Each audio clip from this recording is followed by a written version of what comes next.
안녕하세요. 그동안 영상을 올리지 못해 죄송합니다. 사람에게 주어진 어떤 인생이든 흥망성쇠와 희로애락의 경험은 피할 수 없는가 봅니다. 이게 바로 번뇌의 죽은 원이 아닐까 합니다. 변화무쌍한 인생 고뇌의 바다에서 허우적대다 겨우 안정을 찾았나 싶었는데 오히려 더 큰 삶의 파도가 휘몰아쳐 6개월 정도 영상 한 편 올리지 못하고 말았네요. 이제 겨우 숨 돌릴 여유가 생겨 구독자님들께 인사드립니다. 인과의 세계에서 사람의 인연은 삶의 중대한 변수로 작용하며 결국 사느냐 죽느냐의 문제로까지 가더군요. 하지만 죽을 수도 살 수도 없는 지경에 이르다 보니 오히려 삶과 죽음의 너머를 보게 되더군요. 얼마 전에 인연 있는 몇 사람들과 부지불식간의 진흙탕의 늪에 빠져 허우적대다 겨우 목숨만 건져 살아 돌아왔습니다.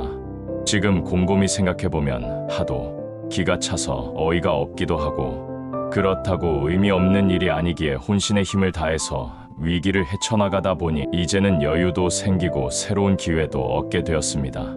어쨌든 구독자 여러분들도 만약 처음 도전하는 사업이나 일이 오더라도 성급하게 좋은 기회라고 착각하며 덥석 무는 일이 없길 진심으로 바라겠습니다.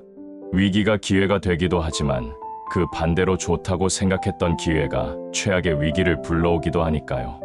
이 인과의 세상에 대가 없는 공짜는 없지요. 만약 있다면 그것은 신의 사랑이라고나 할까? 어쨌든 일상으로 복귀하여 하던 유튜브 일을 계속 이어나가 보겠습니다. 앞으로의 영상은 고승대덕이나 수행자의 이야기보다는 중생으로서 생활의 일상을 있는 그대로 보여주며 구독자 여러분들에게 가까이 다가가 보고자 합니다. 이 세상의 어른이 되면 가정을 책임지는 세속적인 의무가 하나요? 또 하나는 수신제가 하여 영적인 의무가 있겠습니다. 그 어떤 분야에 종사하는 중생이라도 그것으로부터 자유로울 수는 없겠지만 그래도 수행을 좀 하고 나면 사는데 여유가 있고 좀 수월하다고 하죠. 왜냐하면 탐진치에 휘둘리지 않으니 시시비비에 휘말리지 않고 번뇌로부터 자유롭게 되기 때문이죠. 그뿐만 아니라 삶에 대한 집착이 줄어들어 사는데 큰 두려움도 없고 삶을 바라보는 시각에 여유가 있게 되지요. 간단하게 말하자면 수행 좀 하게 되면 사는데 좀 수월하다는 것입니다. 수행할 여건이 되지 못했거나 아예 기회조차 얻지 못한 분들이라도 수행자를 존중하고 친하게 지내다 보면 사는데 도움이 많이 될 것입니다.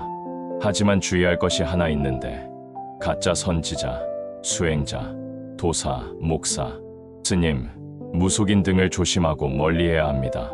친절함과 신통을 활용하여 중생들을 지배하고 삶을 착취하니까요. 진정한 스승이나 법문은 귀하고 배우기가 어려우며 쉽게 수행의 높은 경지를 얻기가 어렵습니다. 그러니 서두르지 마시고 신중하게 준비하시어 수행자의 카리스마에 압도되지 마시길 바라겠습니다. 진정한 스승이나 수행단체들은 입문하기가 어렵고 돈을 요구하지 않으며 탈퇴가 쉬울 뿐 아니라 제명되기도 합니다. 도고마성이라 수행을 오랫동안 지속하기도 어렵지만 마장에 걸리지 않기는 더욱 어렵습니다. 그래서 나의 경험으로 보자면 수행 시작하여 10% 정도 남고 그 중에서 1% 정도는 눈을 뜨는 것 같습니다. 그럼 오늘의 이야기는 여기까지 하고 다음 영상에서 뵙도록 하겠습니다.